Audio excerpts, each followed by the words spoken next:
welcome back to Beaglington-On-Sea.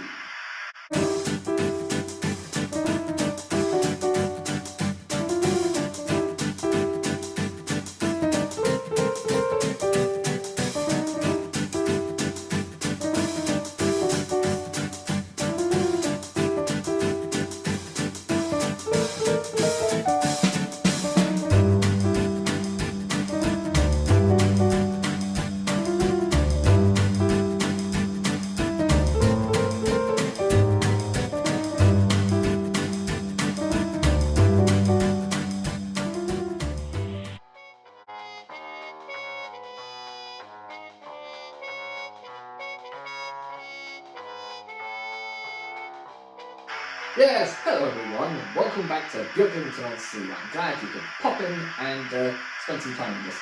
So, it's the end of May, it's nice and sunny outside again, and I've got some trains to run. So, we've gone for a bit of an East Anglian theme. I've got my Mid Suffolk Light Railway train here with some coaches. I've got the DCC sound-fitted, TTS sound-fitted J15 that I put it sound to. It's the first time I've run it on the railway, because I just hadn't had my DCC controller out, and I'd actually forgotten how I'd numbered the locomotive. So actually the Flying Scotsman's address is 10, the J15 is obviously 15, because I'm smart enough to do that. But, so I've got DCC sound on the railway for the first time, which is going to be nice. Sadly Scotsman doesn't have sound, and I can't fit it because it's one of the ones with the decoder up right here, so it's a bit more difficult. So I'm going to run some trains, and then Alex at the desk is going to open something or show something off, and then we'll run some more trains after that. The usual format, you know, like I said, it's a nice sunny day outside, hopefully that won't mess up the camera too much, and hopefully the tripod doesn't fall apart. So we're going to start by moving the Flying Scotsman number 4472, which I can do with the DCC controller. I'm just using reselect, and we'll put in 10, because that's the address. And hopefully, we shouldn't have any issues. It's apparently full speed, so we'll see how that goes. And then we can start off with the so I'm going to put 1.5 to select that. Give a little whistle. There we are. And then set off. So, and I've actually fitted a crew to the cab of the J15 as well, which I'm quite happy with. It could be moving though.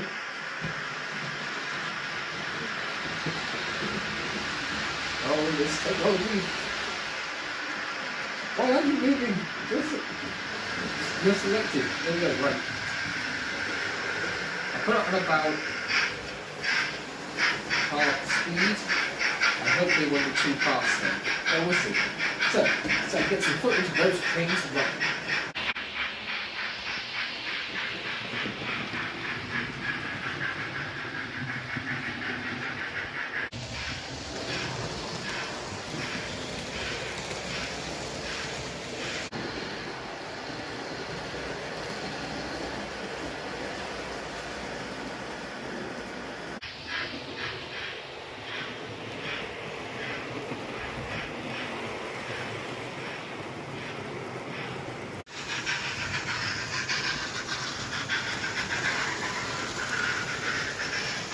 Hello, Smutpuss.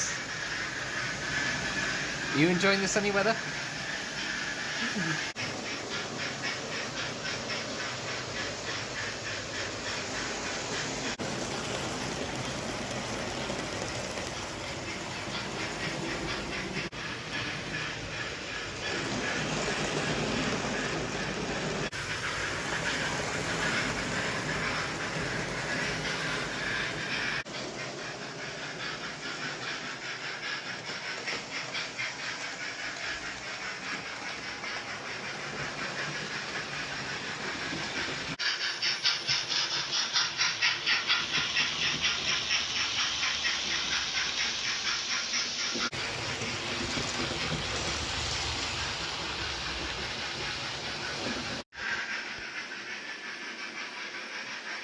Nice and sunny outside, Smutpuss. Isn't it? Looks lovely outside.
Oops.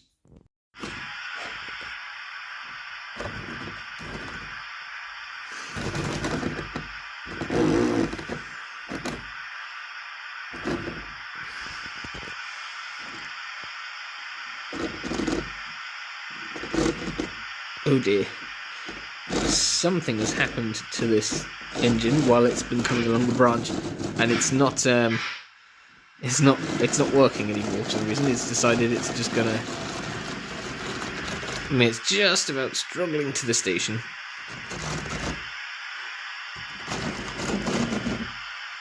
You can do it. You can get to the end of the branch. Come on. Nope. Well, anyways, they made it to the end of the branch line. As you can see, Flying Scotsman's been taken off the rails because it had a bit of an accident. So yes, the Mid Suffolk Light Railway number 4 on its train made it to Midland Harbour. The Flying Scotsman decided it was going to have a crash as it came out the tunnel, and the J-15s decided it's just going to stop next to the orchard and have a chat with Trevor. Even though the power was set for it to keep going, it's just decided it's not going to. So while I try and fix the D-tank and sort out some of this stuff that's gone wrong, I'll hand over to Alex at the desk, who's been on eBay, I think. So take it away, Alex. Yes, thank you, Alex. Hello, everyone, and welcome back to The Desk with me, Alex, at the desk. And I've been on eBay again. So, let's create this thing. I've got some stuff here to look at. I'm going to move the camera. I'm going to show you just what I bought this time. So, what have I been buying? Well, first off, we're going to start with this little cardboard sleeve. And see if we can get it out. Aha! There we are.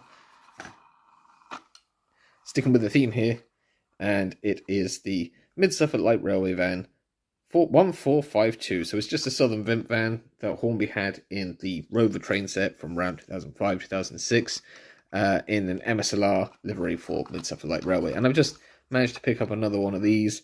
Obviously, they were only produced for the train set, so there's only a limited number of them around these days. I did get another one last year, I think, but it had the roof kind of smashed in on it, but I'm going to use that as an overgrown thing on in the background somewhere. Well, that's the plan anyways. So I've got this MSLR van to add to my rake of them, and they're nice and lightweight, so you can pull quite a few of them, which is going to be important for my engines, because the hill is quite steep.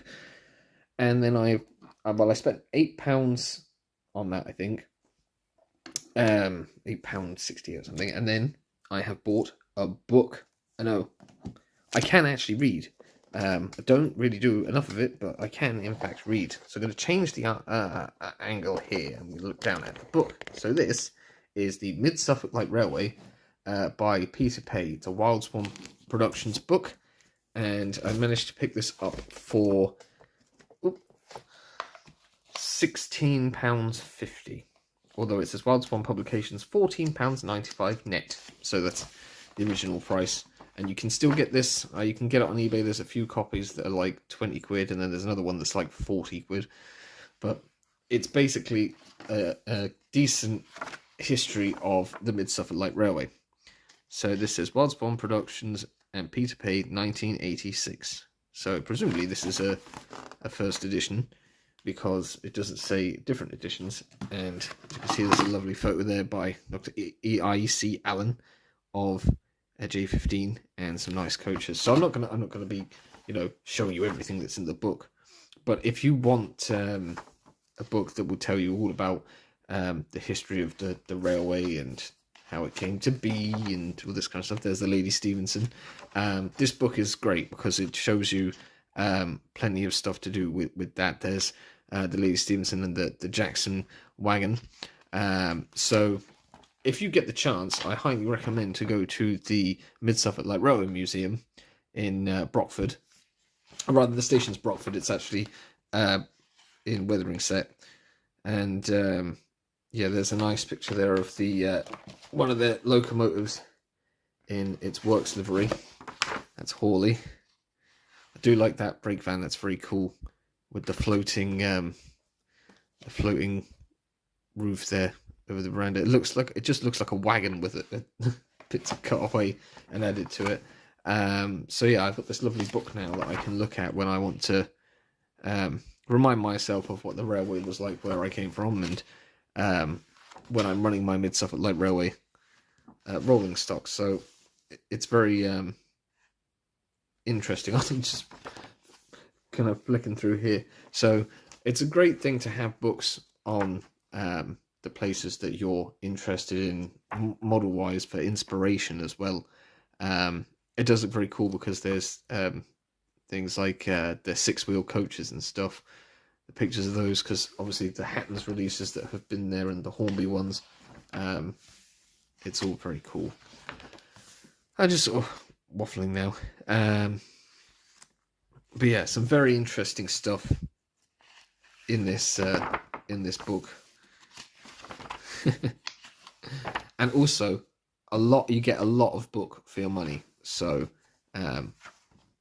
if you can pick it up for 20 quid-ish, I'd say that's a really good price for it, because there's just so much stuff. There's so much information. Like I said, it's just like an absolute history of the thing. And there's even diagrams of the stations and things. There is a Ruston there in that picture, being used to tear up the railway. Yeah, that's the book that I bought anyways, and I shall have many a happy hour reading through it about the Mid Suffolk Light Railway.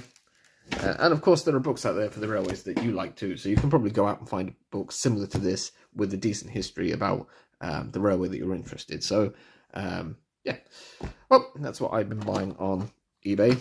Get this running now with the rest of them. Thank you for joining me at the desk, and I'll see you again soon. Over to Alex. Yes, thank you, Alex. And here we have another one to add to the train that I've got. They're nice and lightweight, so shouldn't be too taxing for the MSLR tank. So I can stick that here at the end of the rake, and I now rake up 6. So looks pretty good. Found out what was wrong with the MSLR tank. The black retaining clip that's supposed to hold the motor in place had somehow slipped off of it and was resting on the gear shaft that goes into the worm. So can't stop that from working properly. That's sorted now. I put the J15 onto the teaks because I like the look of those. And I've got another train on the branch that's going to be coming up the branch as opposed to going down. So that'll end up in the station here as well. So I'm going to get these trains running, which means turning the sound back on the J15, which is function 1. And give a little listen. And it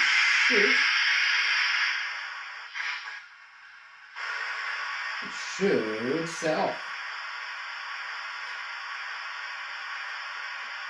Come on.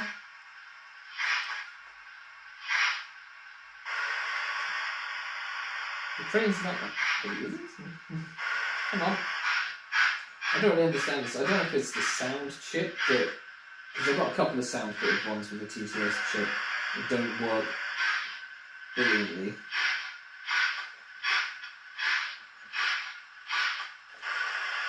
But I mean, the J15 seems to be prone to, it used to be prone to stopping, but still chucking.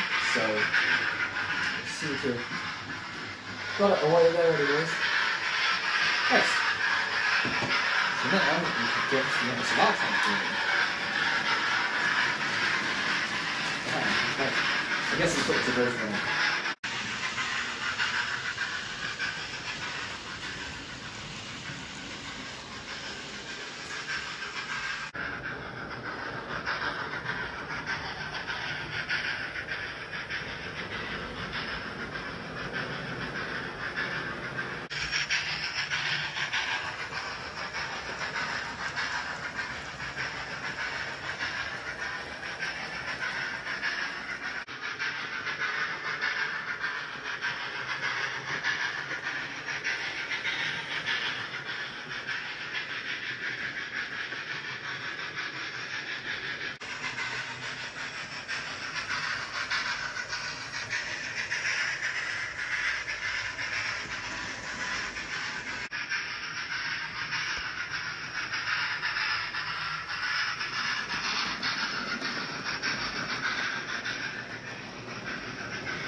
turn off the generator through there.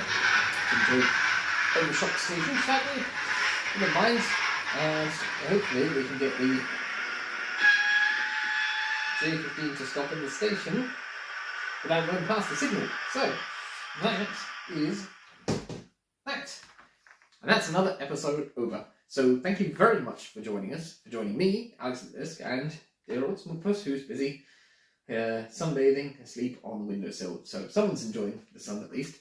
Yeah, thank you very much for joining us again. I'll be back in another 2 weeks or so, hopefully with another video.